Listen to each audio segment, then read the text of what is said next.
오늘 말씀 같이 보도록 하겠습니다. 로마서 1장 16절에서 17절까지 말씀입니다.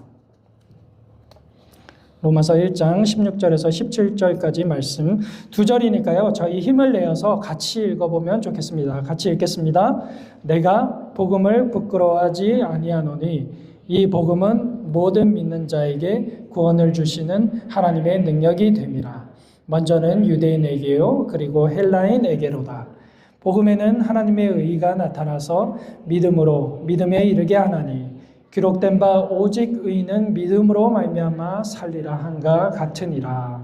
아멘. 예수님이 이 땅에 오신 이유라는 제목으로 우리 함께 말씀을 나눠보도록 하겠습니다. 종려주일입니다. 종려주일이 무슨 뜻이죠? 왜 종려주일이라고 할까요? 그 당시 이스라엘에 종려나무 가지가 있어요. 여러분 보셨을 것 같아요. 팜트리. 그 가지를 가지고 예수님께서 예루살렘에 입성하실 때 막 흔들면서 호산나 호산나 외쳤던 주일이기 때문에 종려주일이라고 합니다. 자, 그런데 대중들은 각자의 기대를 가지고 예수님을 환영했어요. 근데 나중에 그 호산나 주님이시여 했던 그 입술이 어떻게 바뀌었죠? 주 예수를 십자가에 못 박으라 라는 그 입술로 금방 바뀌었습니다. 얼마 지나지 않아서 바뀌었습니다. 왜 그랬을까요? 복음을 제대로 몰랐기 때문입니다. 이런 책이 있습니다. 모든 것은 기본에서 시작한다. 누구죠? 손웅정 감독. 누굴까요? 손흥민 선수 아버지죠.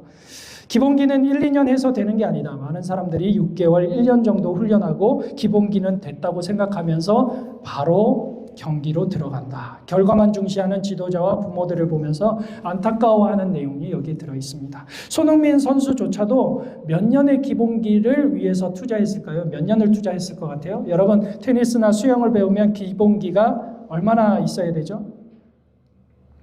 네. 뭐 사람마다 다르겠지만 최소의 시간이 있습니다. 손흥민 선수는 7년이라는 시간 동안 기본기만 다졌대요. 그러니까 다른 건 하지 않은 거예요. 훈련만 하고 연습만 하고 절대로 게임에 참여하지 않았다는 겁니다. 그 기본기가 탄탄하니까 어떻게 됐어요? 양발을 다 쓰는 선수, 월드 클래스 선수가 된 거죠. 다소 이번 어디죠? 코트디부아르와의 예선전, 친선전은 약간 좀 실망스럽긴 했지만 그래도 손흥민 선수는 지금도 미국에서 월클 선수로 활동을 하고 있습니다. 신앙도 마찬가지입니다. 여러분, 기본기가 없으면 흔들리게 되어 있습니다. 기본이 뭔가? 신앙의 기본이 뭔가? 예수 그리스도죠. 신앙의 기본이 뭔가? 예수 그리스도의 복음이죠. 그래서 오늘은 예수 그리스도의 복음을 종려주일과 함께 생각해보는 그런 시간을 가지려고 합니다. 첫 번째 우리가 복음을 통해서 볼 수 있는 것은 복음은 부끄러운 것이 아니다라는 사실입니다. 로마서 1장 16절 저희가 읽었습니다. 내가 복음을 부끄러워하지 아니하노니. 당시에 유대인들의 상황을 보면 이 말이 어떤 것인지를 잘 알 수 있을 것 같아요. 바울은요, 유대인으로서 철저히 율법 교육을 받은 자였습니다. 자랑할 것이 많았어요. 빌립보서 3장 5절 6절에 보니까요, 나는 8일 만에 할례를 받고 이스라엘 족속이요 베냐민 지파요 히브리인 중에 히브리인이요 율법으로는 바리새인이요 열심으로는 교회를 박해하고 율법의 의로는 흠이 없는 자라. 자랑거리예요. 유대인으로서의 최고의 교육과 최고의 것들을 가졌다라고 자랑을 하고 있어요. 그러면 그 반대로 유대인으로서의 자랑이 많으면 많을수록 기독교인, 예수 그리스도를 믿는 자들에게는 부끄러움이 될 수밖에 없는 것이 바로 이 바울의 자랑이었다는 겁니다. 그렇다면 유대인들이 왜 자랑이 아니라 부끄러워했을까요? 신명기 21장 23절에 가니까요. 십자가에 달려 죽은 나무에 달린 자는 저주를 받은 자다라는 말씀이 있어요. 그래서 예수님은요, 나무에 달려 죽으셨기 때문에 저주받은 자라고 유대인들은 생각을 했습니다. 그러니 자랑할 것이 아니죠. 숨기고 싶은 거죠. 자랑할 것이 아니죠. 부끄러운 것이죠. 예수님은요, 이렇게 입성하셨습니다. 마태복음 21장 6절에 가니까요, 종려주일에 나귀를 타고 오고 사람들이 겉옷을 펴서 예수님이 타시고 또 나뭇가지를 베어 길에 펴고 뭐라고 외쳤습니까?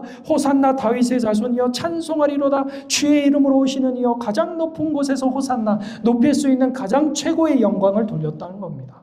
그런데 당당하게 예수님은 군마, 좋은 것을 타고 오지 않으셨습니다. 왕이라고 하면 그 당시에 가장 좋은 말 타고 가장 좋은 갑옷을 입고 행차해야 되지 않겠습니까? 근데 예수님은 아니었습니다. 물론 스가랴 9장에 예언된 말씀을 이루기 위해서 나귀를 타고 땅에 오셨지만 여러분 생각해 보세요. 얼마나 초라한 모습이에요. 우리를 구원할 이스라엘 백성의 왕이 오시는데 초라한 나귀를 타고 나뭇가지 그 위를 걷고 있는 모습을 한번 상상해 보십시오. 예수 그리스도는 이 땅에 화려함으로 데뷔하신 게 아니라 가장 낮은 곳에서 십자가의 실패를 바라보면서 예수 그리스도 복음을 자랑하지 못할 만한 그런 수준으로 이 땅에 오셨다는 겁니다. 여러분, 우리도 마찬가지 아닙니까? 때로는 예수 그리스도를 믿는다는 게 상당히 부끄러워질 때가 있습니다. 왜 그런가요? 세상에서 예수님 믿는 사람이 이랬더라, 이랬어요, 자랑만 하면 얼마나 좋겠어요. 근데 자랑만 하지 않고 욕을 먹어요. 그럼 어떻게 됩니까? 부끄러워요. 직장에서, 그죠? 세상에서 살아가는 가운데 나 예수님 믿어요 라고 당당하게 말할 수가 없을 것 같은 그런 상황을 맞이하게 된다는 겁니다. 그래서요, 참 누군가를 소개하고 교회에 데려온다는 건 정말 어려운 일입니다. 네, 어렵다고 얘기하잖아요. 굉장히 어려운 일이에요. 근데 최성식 형제가 그 일을 지금 또 하셨다는 거죠. 그렇죠? 최성식 형제가 평소에 어떻게 살았는지를 우리가 또 보게 되는 거죠. 최성식 집사님이 교회 가볼래 했는데 저 사람 교회 다녔어? 진짜? 교회 다닌다고 하면 안 될 것 같은데 이랬으면 안 왔을 것 같아요. 그러나 우리 두 분께서 이렇게 또 친히 같이 오신 거는 최성식 형제가 그래 예수님 믿는다니까 그런 분이었구나 라고 또 믿을 수 있기 때문에 이 자리에 오신 것 같아요. 우리의 삶도 마찬가지라는 거죠. 때로는 감추고 싶을 때가 너무 많아요. 내가 예수님 믿는다고 하면 또 손해를 보기 때문이죠. 예수님 믿어? 그래, 신자니까 좀 더 일을 맡겨도 되겠지. 신자니까 좀 더 열심히 해야지. 골로새서 3장 23절에 가니까 사람에게 하듯 하지 말고 죽게 하듯 하래요. 좀 더 열심히 해보세요. 예수 믿는 사람이라면서 어떻게 그렇게 농땡이를 피고 세상 말로 하면 어떻게 그럴 수 있어요? 좀 더 열심히 해야죠 라고 할 수 있다는 거죠. 손해를 볼 수 있어요. 그렇죠? 반대로 자랑하고 싶지 않고 부끄러운 모습으로 살아가고 싶습니다. 그런데 어떻게 해요? 예수님은 그것을 오히려 부끄러운 모습으로 여기지 아니하시고 당당하게 이 땅에 오셨고, 왜 그렇습니까? 자신의 할 일과 자신의 사명이 있었기 때문이에요. 사도 바울도 마찬가지입니다. 유대인으로서 부끄러운 모습이었지만, 감춰야 하는 모습이었지만 그는 그러지 않았습니다. 왜냐하면 예수 그리스도가 어떤 분인지를 알고 있었기 때문이에요. 예수 그리스도가 내 삶에 어떤 분인지, 예수 그리스도가 이 땅에 어떤 일을 하러 오셨는지를 아는 사람은 당당하게 부끄러워하지 않을 수 있다는 거죠. 그렇죠? 우리의 삶도 그러해야 합니다. 위니펙 우리 교회를 다닌다, 예수 그리스도를 믿는다, 우리는 부끄러워할 필요가 없어요. 그렇죠? 우리는 당당하게 예수 그리스도를 믿는 자로 내 안에 예수 그리스도께서 살리셨으니 나도 나아가서 예수 그리스도를 담대하게 자랑할 수 있다라는 것이 우리의 심령, 우리의 마음이 되어야 한다는 것을 잊지 마시기 바랍니다. 복음은 부끄러운 것이 아닙니다. 복음은 자랑할 것입니다. 내 삶은 비록 이렇다 할지라도 예수님 앞에 우리는 다른 사람에게 가장 좋은 것을 전달할 수 있는 그런 자로 살아가야 됩니다. 여러분, 위니펙의 맛집을 제가 여러 군데 물어봤어요. 보시는 분들마다 위니펙의 맛집은 어디입니까? 어디입니까? 뭐라고 대답하셨을까요? 네, 여러분들이 알고 있는 그 대답입니다. 목사님, 딱히 맛집이 잘 모르겠어요. 이렇게 말씀하시더라고요. 괜찮아요. 꼭 뭐 한식이 아니어도 괜찮아요. 뭐 양식이나 다른 거 괜찮아요. 글쎄요. 네. 그래서 한 가지 깨달았습니다. 이분들은 집이 맛집이다. 네. 다 각자의 집이 맛집이다. 네. 그런 그 지혜를 주셔서 다음에 저를 좀 불러주세요. 맛집에 가서 맛을 좀, 맛있는 거 이렇게 맛을 보고 싶습니다. 물론 여러분들 맛집을 가면 줄 서서 먹어요. 그리고 뭐예요? 전파예요. 이런 게 있더라. 그죠? 그게 뭐예요? 전도잖아요. 전도. 근데 우리는 맛집보다 못해요. 예수 그리스도가 오히려 부끄러운 자들이 돼요. 예수님을 맛집보다 못한 존재로 여기면 안 되겠죠. 우리의 삶 속에서 내가 먹어보니 맛있더라. 내가 겪어보니 예수님이 이런 분이더라. 라고 우리는 주저없이 전할 수 있는 자들이 되어야 합니다. 그게 복음의 능력입니다. 두 번째는 그래서요, 어떤 복음의 능력이 있는가? 바로 믿는 자에게 구원을 주시는 하나님의 능력을 우리가 복음에서 살펴볼 수 있습니다. 1장 16절 보니까요, 같이 한번 읽어볼까요? 시작.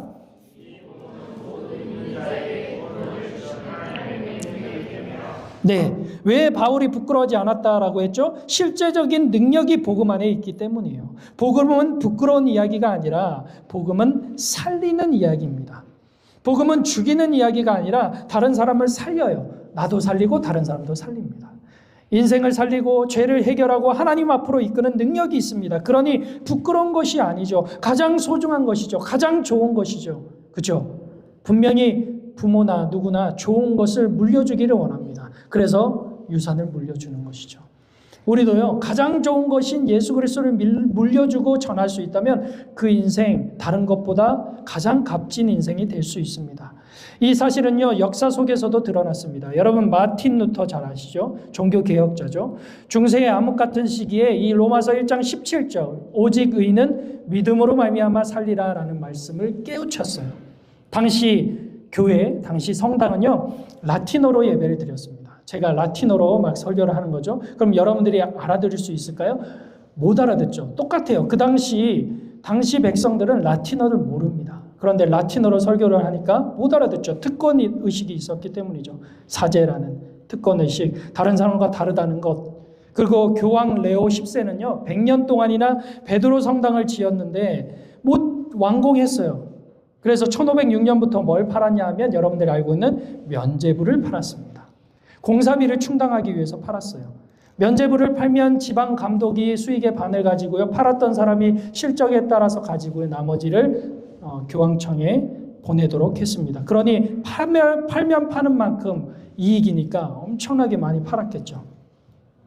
그들은 이렇게 말했습니다. 면죄부를 사는 사람은 즉시 죄의 용서를 받을 것이요, 연옥에 있는 자를 위하여 이 면죄부를 사면 그 은화가 헌금함 속에 떨어지는 소리가 들리는 순간 연옥에 있던 그 성도가 천국으로 올라가게 된다라고 선전을 했죠. 죄를 해결하겠다고 하니까 사람들이 맞다투어서 다 샀겠죠.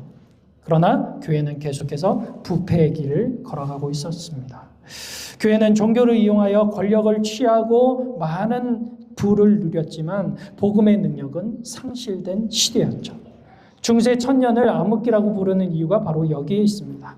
1517년 하나님의 말씀을 깨달은 루터는요, 10월 31일 날 비텐베르크 성당에 95개조의 명제들을 게재하여서 종교개혁이 시작되었습니다. 성경의 가르침으로 돌아가야 한다는 것이었죠.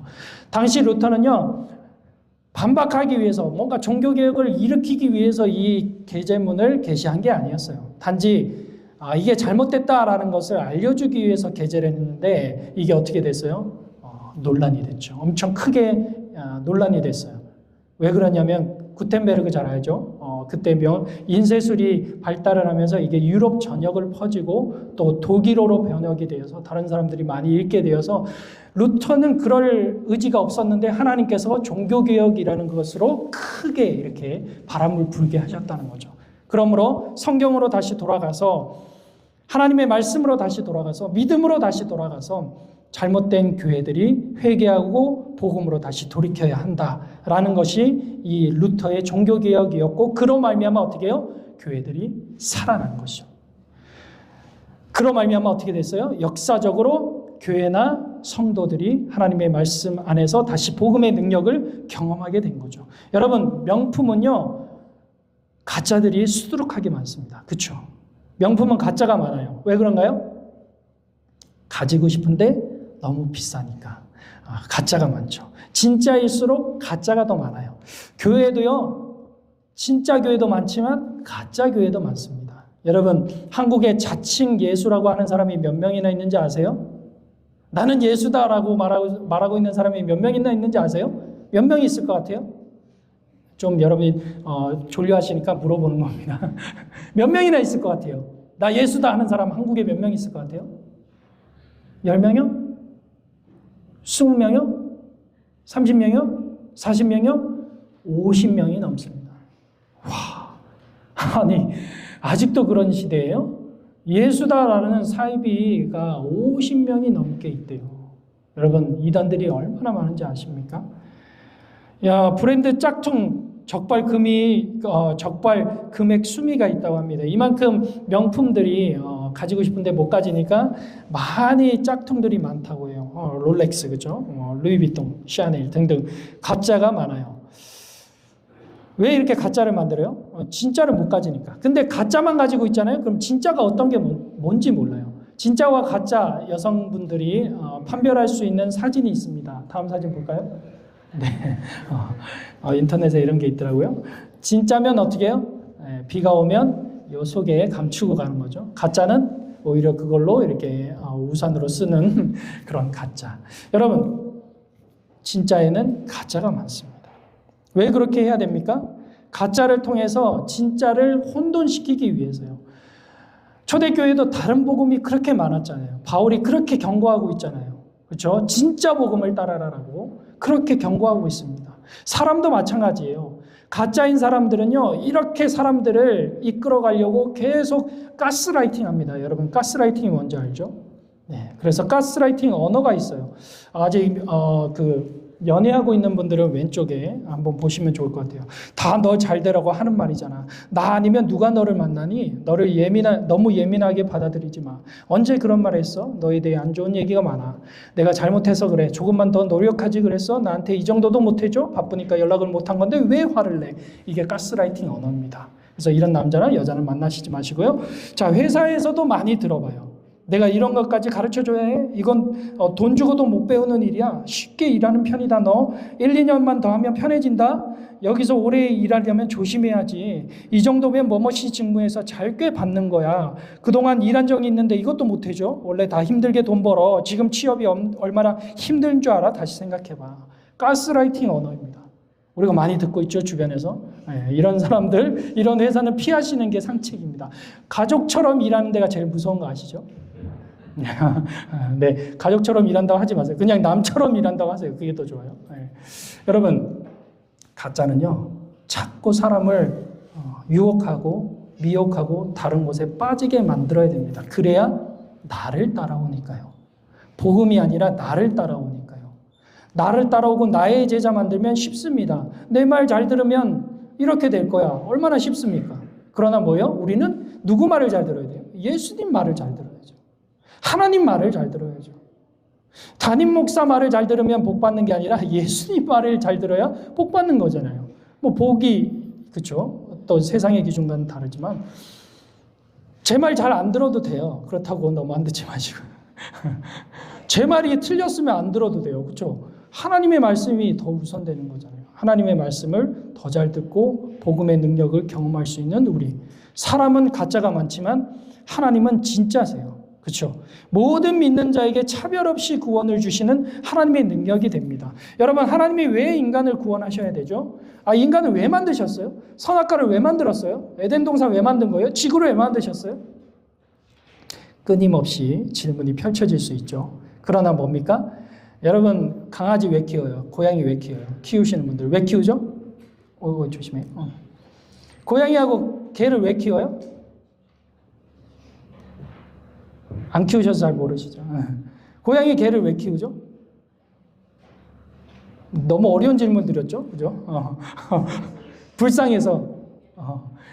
이런 분 계세요? 야, 저 개의 인생을 내가 책임져야겠다. 저 개는 진짜 내가 책임지고 저 개의 인생을 정말 책임져야겠다. 이런 게 아니죠. 그죠? 개를 책임지기 위해서가 뭐 하는 거예요? 책임지기 위해서가 아니라 즐거움을 위해서 사실은 그죠? 펫이 있어요. 우리의 펫. 불쌍하니까. 물론 불쌍하니까. 근데 누구를 기쁘게 해야 돼요? 이 펫은? 주인을 기쁘게 해야 됩니다. 맞잖아요. 주인을 위해서 존재하는 거고 주인을 바라보면서 사는 거고. 우리도 마찬가지예요. 하나님이 우리를 왜 만드셨어요? 우리 인생 재밌게 살라고요? 내 인생 내 맘대로 살라고요? 아니에요. 주인이신 그분을 기쁘게 하는 거예요. 그게 인간의 제일 되는 목적입니다. 이 땅에 우리가 살아가는 목적이 뭐냐? 하나님을 영원토록 즐거워하는 거, 그분께 영광 돌리는 거, 그게 사람의 목적이에요. 그것 때문에 하나님이 만드셨어요. 이 사람은 그 목적을 오해해서 다른 것으로 쓰지만 하나님의 목적은 그거입니다.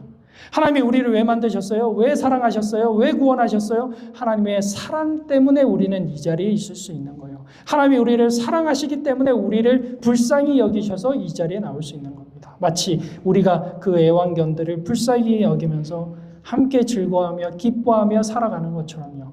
하나님도 우리를 그런 존재로 부르셨어요. 안 그렇다면 하나님이 우리를 구원하셔야 할 이유도 없고 하나님이 우리를 사랑하셔야 할 이유도 없습니다. 로마서 1장에 가면요, 이런 말씀이 있습니다. 내버려 두사. 24, 26절, 28절에 가면 내버려 두사. 뭐예요? 마음대로 살아라. 그게 뭡니까? 심판이고 저주라는 거예요. 룰이 있어야 된다. 멍멍이를 키우는데도요, 룰이 있어야 돼요. 그렇죠? 여기에 오줌 싸는 거야, 똥 싸는 거야, 가르쳐 줘야 되고 그걸 지켜야 됩니다. 맞죠? 안 그러면 어떻게 해요? 맞거나 혼나거나 다시 훈육의 시간이 필요한 거죠. 하나님도 마찬가지세요. 내버려 두는 게 아니라 룰을 우리에게 가르쳐 주세요. 그게 뭐예요? 성경이고 하나님의 말씀이고, 그러나 뭐예요? 믿음으로 우리를 구원하시겠다라는 하나님의 방식을 우리에게 보여주신 거. 그게 더할 수 없는 사랑의 표현이고 사랑의 감사이고 사랑의 능력이었다는 것이죠. 로마 교회는요, 상당히 문제가 많은 교회였습니다. 상당수 유대인들이 시민으로 1세기 말엽부터, 주전 1세기 말엽부터 자리를 잡았는데요. 기원전 BC 63년군의 로마 폼페이 장군에 의해서 이스라엘 백성들이 전쟁의 포로로 끌려갔어요. 그리고 로마에 살아가면서 구성원이 되었습니다. 그들의 자손들이요, 예수님께서 승천하시고 예루살렘의 절기를 지키기 위해서 간 다음에 베드로의 설교를 듣고 회심하고 로마로 다시 돌아와서 교회를 세웠을 것이다 라고 추정을 하고 있어요. 그러니까 유대인과 로마의 이방인들이 막 섞여 있는 교회입니다. 특히나 AD 49년에 클라디우스 황제가 추방령을 내려요. 추방령을 내려서 유대인들이 쫓겨났다가 54년경에 다시 돌아왔어요. 그러니까 주객이 전도된 거죠. 내가 주인이었는데 쫓겨나갔다 오니까 이방인이 주인이 되었어요. 얼마나 많은 일들이 일어났겠습니까? 강한 자, 약한 자, 먹는 문제, 지키는 날 등 맞는 것이 하나도 없어요. 겉으로는 교회였지만 분열된 공동체였다는 거죠. 그때 바울이 제시한 해결책은 뭡니까? 복음이에요. 복음. 오직 복음만이 하나님의 능력이 되어서 유대인이나 헬라인이나 차별 없이 하나님께서 은혜를 부어주신다라는 것이 바로 그의 해결책이었습니다. 여러분, 우리도 마찬가지 아닙니까? 교회를 한번 보십시오. 다양한 분들이 모였습니다. 옆에 있는 분들 얼굴 한번 보세요. 얼마나 다양합니까? 한번 보시겠어요? 네. 얼마나 다양해요. 출신도 다르고 배경도 다르고 직업도 다르고, 특히나 이민교회는요, 너무나 다양한 사람들이 많이 모이게 됩니다. 그 말의 뜻은 뭐냐면 뿌리가 약해서 언제든지 흔들리고 뽑힐 수 있다는 거예요. 그래서 올바른 복음 위에 세워져야 한다는 것이 얼마나 중요한지를 우리는 깨달아야 합니다. 복음만이, 예수님의 능력만이 교회를 하나 되게 할 수 있다는 겁니다. 그러니까 예수님 밑에는 다 복종, 예수님 말씀 밑에는 다 순종. 그 은혜가 바로 복음의 능력이라는 것을 우리는 잊지 말아야 됩니다. 그럴 때 진정으로 하나 될 수 있어요. 예수님으로 하나 될 수 있어요. 이제 우리 교회가 한 단계 더 나아가야 할 방향은 바로 이겁니다. 하나됨이에요. 예수 그리스도 안에서 하나 되고 서로 같이 함께 해나가는, 복음 안에서 서로 함께하여서 같은 은혜를 누리고 나아가는 것. 그것들이 우리 교회가 누려야 할 복음의 능력입니다. 세 번째는요, 복음에는 하나님의 의가 나타납니다. 17절 가면 복음에는 하나님의 의가 나타나사라고 말씀을 합니다. 하나님의 의는 인간이 절대 충족할 수 없습니다. 로마서 3장 28절, 좀 어려울 수 있는데요. 사람이 의롭다 하심을 얻는 것은 율법의 행위에 있지 않고 믿음으로 되는 줄 우리가 아노라. 이 말의 뜻은 뭘까요?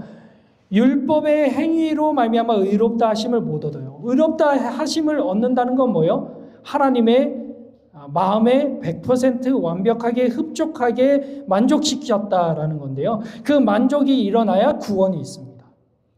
하나님이 100% 만족하셔야 되는데 율법으로는 불가능하다는 거예요. 왜 그렇습니까? 99.9%의 율법을 지켜도 한 가지만 안 지키면 땡! 안 되거든요. 100%를 지켜야 돼요. 100%의 율법을 지킬 수 있는 사람은 이 세상에 없습니다.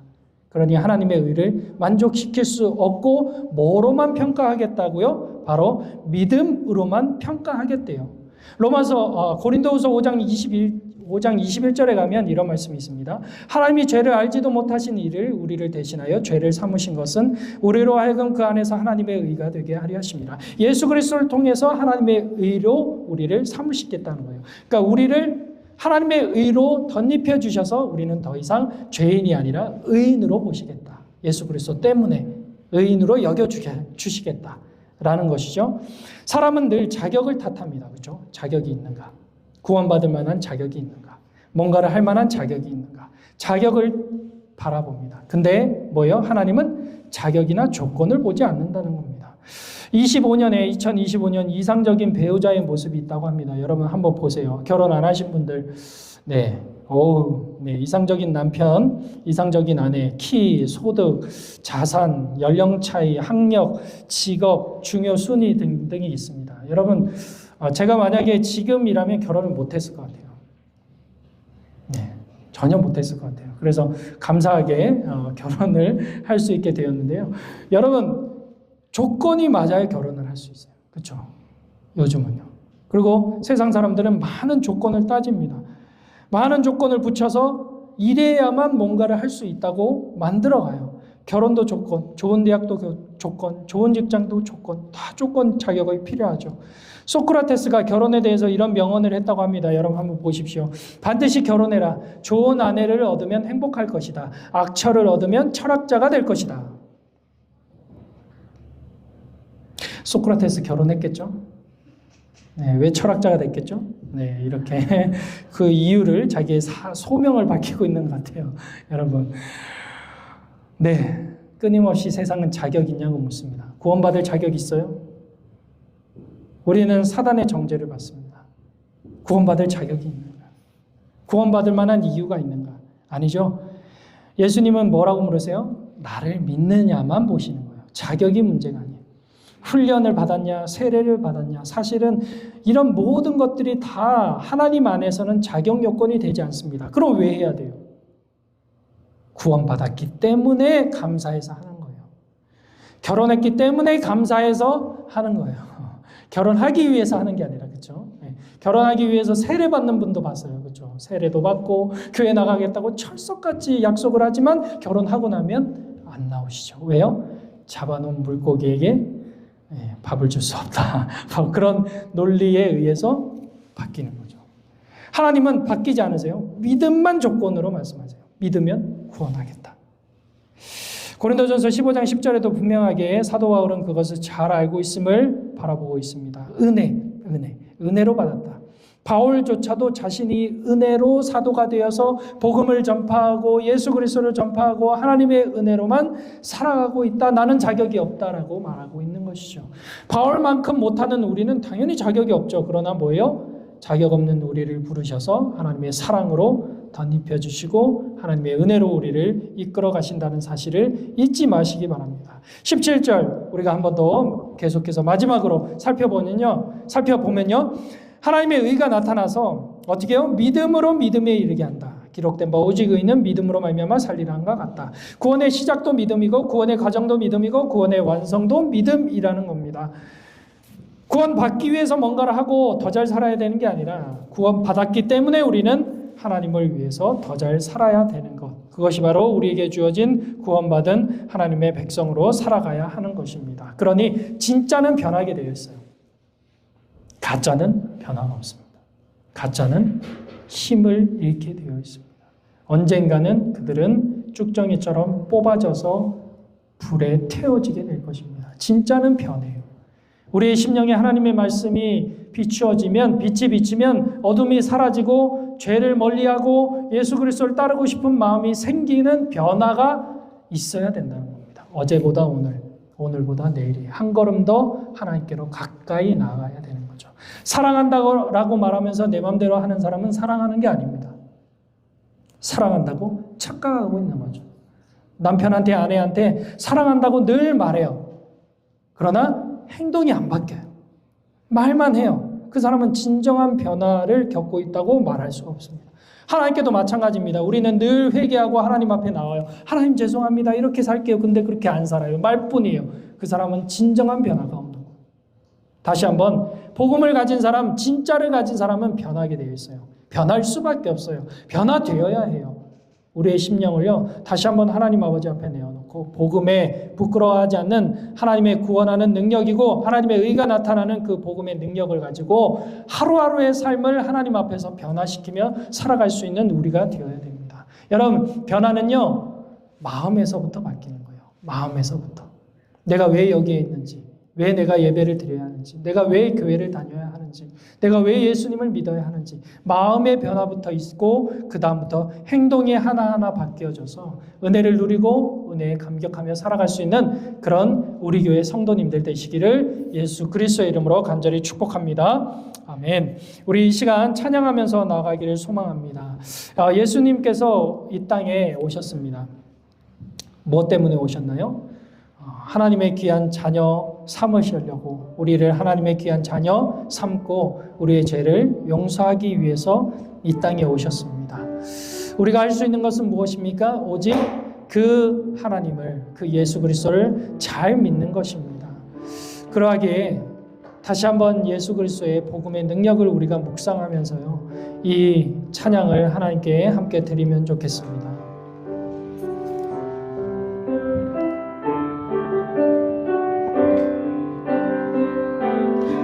당신은 시간을 뚫고 이 땅 가운데 오셨네. 우리 없는 하늘 원치 않아 우리 삶에 오셨네. 자신의 편안 버리고 우리에게 평안 주셨네. 가장 낮은 자의 모습으로 우리 삶에 오셨네. 하나님 우리와 영원히 함께 하시네. 금없는 우리에게 그 나라 보여주시네. 연약한 자들의 친구가 되어주시고 힘없는 우리의 인생을 위로하시네. 당신은 시간을 뚫고 이 땅 가운데 오셨네.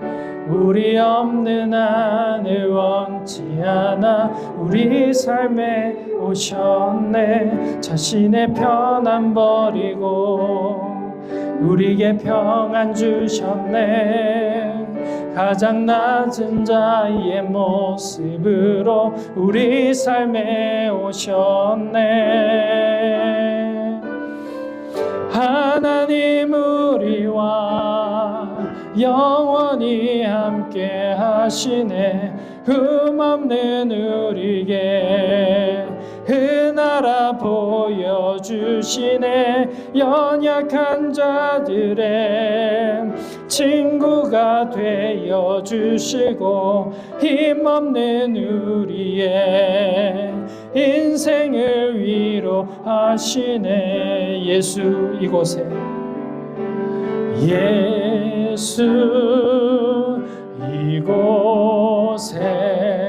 우리와 함께 영원히 예수 이곳에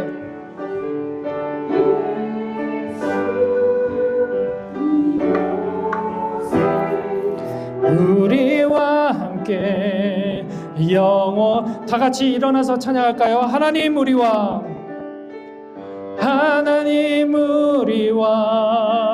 영원히 함께 하시네. 금없는 우리에게 그 나라 보여주시네. 연약한 자들의 친구가 되어주시고 힘없는 우리의 인생을 위로하시. 하나님 우리와 마지막으로요.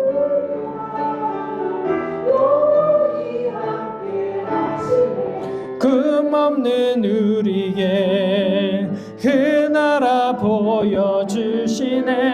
연약한 자들의 친구가 되어주시고 힘없는 우리의 인생을 위로하시네.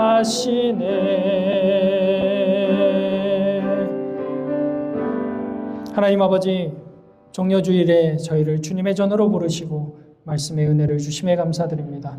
우리가 익숙하게 알고 있었던 복음의 능력을 다시 한번 새롭게 깨닫게 하여 주시옵시고, 자격도 없고 공로도 없지만 예수 그리스도의 십자가의 은혜로 의롭다 하심을 받은 자들임을 고백하오니 이 은혜를 잊지 않게 하시며 믿음으로 살아가는 우리가 되게 하여 주시옵소서. 복음을 부끄러워하지 않기를 소망합니다. 또 하나님, 복음의 능력이신 구원의 능력을 소유하고 살기를 소망합니다. 또 하나님의 의로우심을 바라보며 날마다 열매로 올려드리는 인생이 되기를 소망하오니 주님 함께하여 주시옵소서. 우리가 드리는 예물이 복음을 위하여 귀하게 사용되게 하시고 교회를 세우고 영혼을 살리는 데에 하나님의 능력의 통로가 되게 하여 주시옵소서. 드리는 손길마다 기억하여 주시옵시고 공급하심과 인도하심을 더하여 주시옵소서. 세상의 기준이 아니라 복음의 기준으로 받은 은혜를 흘려보내는 우리가 되게 하여 주시옵소서. 모든 것 감사드리며 예수 그리스도의 이름으로 기도드렸습니다. 아멘. 축도합니다. 지금은 우리 주 예수 그리스도의 은혜와 하나밖에 없는 아들을 내어주신 하나님의 크신 사랑하심과 성령님의 감화교통 역사하심이 말씀 듣고 복음을 더 이상 부끄러워하지 않겠습니다. 구원해 주시는 하나님의 능력을 경험하며 하나님의 의가 나타나서 열매 맺는 인생을 살겠습니다라고 고백하며 나아가는 하나 되는 교회, 하나 되는 성도, 하나 되는 가정 주님 앞에 나가겠습니다라고 다짐하는 주님의 성도들 머리 위에, 이들의 가정과 생업 위에, 자녀들과 가정 위에, 또 우리 교회와 이 위니펙에 있는 교회들 머리 위에, 선교사님, 선교지와 전 세계에 있는 모든 교회들 위에 지금으로부터 영원토록 함께 있을지어다. 아멘.